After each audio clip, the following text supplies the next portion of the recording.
캄보디아 선거보다 대관식에 가까웠다. 2023년 7월 24일. 쏟아지는 비에도 아랑곳 없이 환호를 보내는 오토바이 행렬이 시동을 걸었다. 프놈펜 시내에서 승리를 향한 마지막 유세를 준비하면서 캄보디아 집권당을 응원하는 의미로 깃발을 흔들었다. 사람들은 도로를 따라 길게 늘어섰다. 뺨에는 정당 스티커를 붙였다. 지급받은 하늘색 모자와 셔츠가 점점 젖어갔다.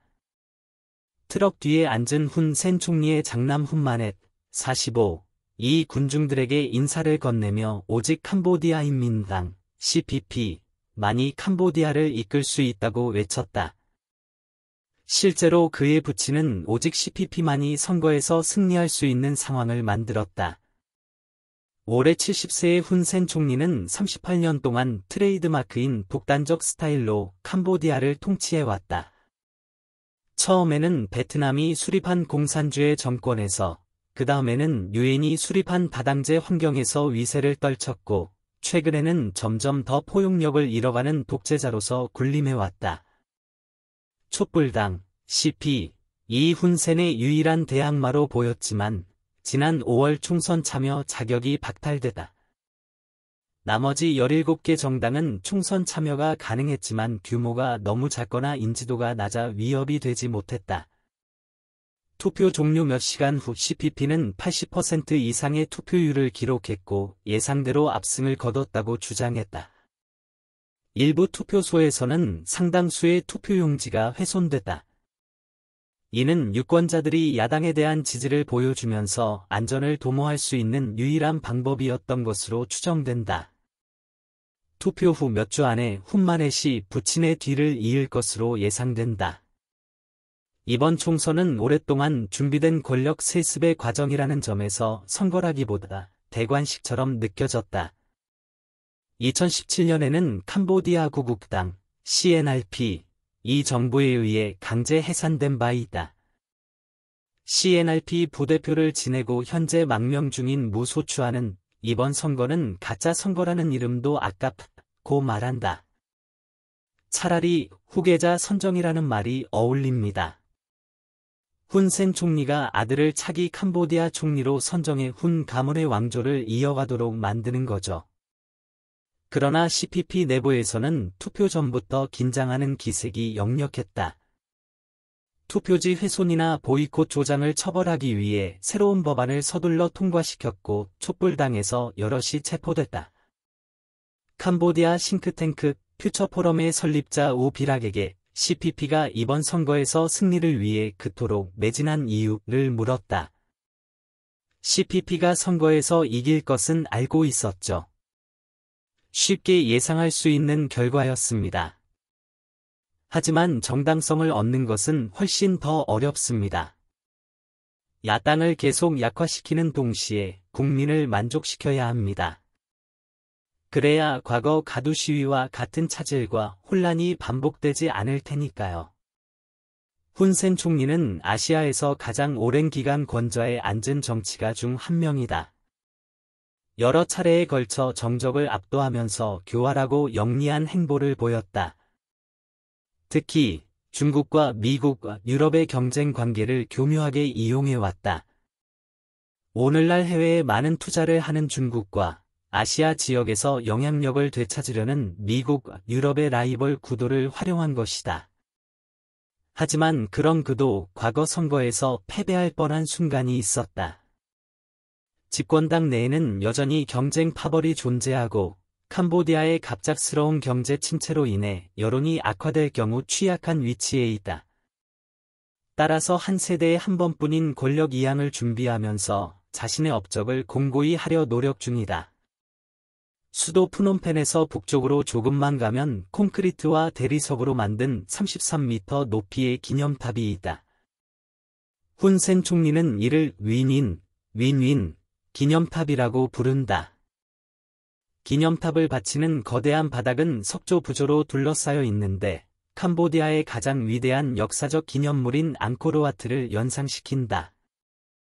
부조에는 1977년 크메르 루주가 통치하던 캄보디아에서 베트남으로 도망친 훈센의 모습, 1979년 베트남 침공군과 함께 승리하여 돌아온 모습, 1998년 크메르 루주 마지막 지도자와의 협상을 통해 오랜 내전을 끝내고 캄보디아 국민을 위해 승리, 윈윈을 가져온 훈센의 모습이 새겨져 있다.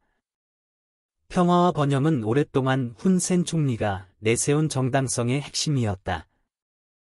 취약한 기반에서 출발한 캄보디아는 1998년 이후 세계에서 가장 빠르게 성장하는 경제국으로 꼽히게 됐다. 그러나 캄보디아의 성장 모델은 소수의 부유층에 부를 집중시켰다. 저소득 국가의 도로에 초호화 자동차가 즐비한 모습은 강렬한 부조화를 이룬다. 이 과정에서 캄보디아의 천연자원이 무분별하게 착취됐고, 많은 평범한 사람들은 센 총리의 캄보디아에서 승리가 무색하다는 생각을 갖게 됐다. 프락 소핍은 엔진 수리점 뒤편에서 가족과 함께 살고 있다. 푸놈펜 외곽 저지대의 큰 도로와 얕은 호수 사이에 위치한다. 소핍 가족은 25년 동안 같은 자리에서 낚시를 하고 호숫가에서 채소를 재배했다. 하지만 이제 호수 대부분은 부동산 개발업자들이 남긴 잔해로 가득하다. 소핍 가족에게는 이주 명령이 내려졌다. 소핍은 지역 기관에서 받은 서류를 내밀며 자신이 그곳에서 얼마나 오래 살았는지 보여줬다. 또 다른 서류는 국유지 불법 점유에 대한 법원 소환장이었다. 소핍은 무력감과 분노를 느꼈다. 그런 사람은 소핍만이 아니다. 토지 분쟁은 캄보디아에서 가장 불만이 많은 문제로 꼽힌다. 크메르 루주 혁명으로 모든 재산 증서가 파괴됐기 때문이다. 내전이 끝난 후 수백만 헥타르의 토지가 산업 개발에 할당됐다. 이 과정에서 훈센과 동맹을 맺은 많은 정치인과 사업가들이 유리한 계약으로 큰 부를 얻었다.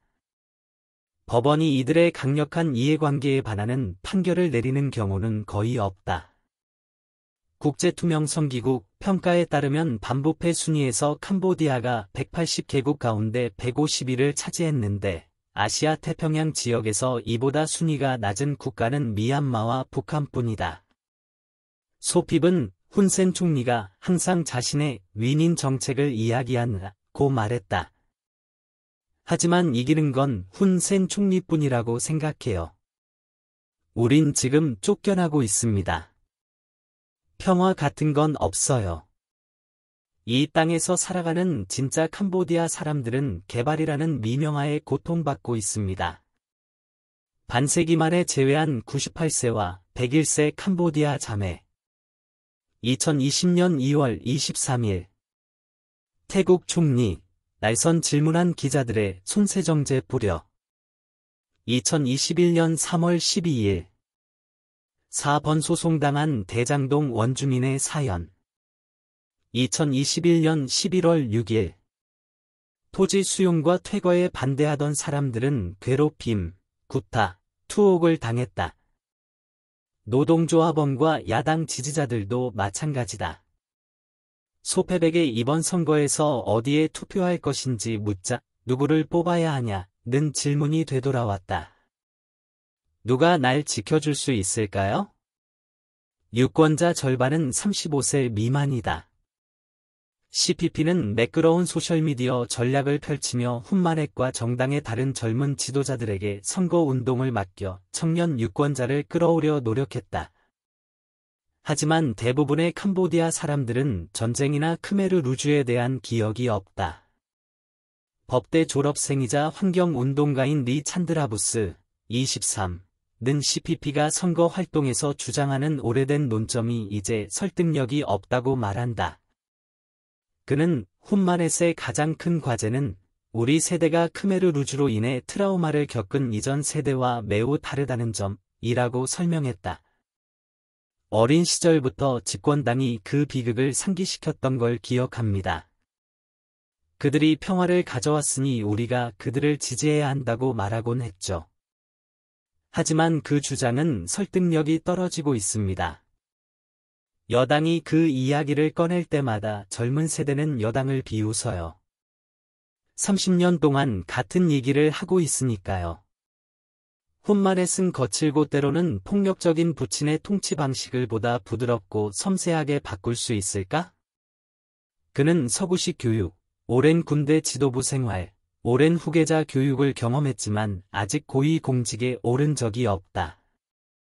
훈센 총리와 동시대를 살아간 태아반 국방장관과 사르캥 내무장관 등의 다른 왕자격 아들들도 내각에서 부친의 뒤를 이을 것으로 예상된다. 즉, 같은 가문에서 경험이 적은 이들에게 권력이 이양되는 왕조 교체가 이어지는 것이다. 캄보디아의 향후 몇 년은 아슬아슬하고 위험한 시기가 될 수 있다.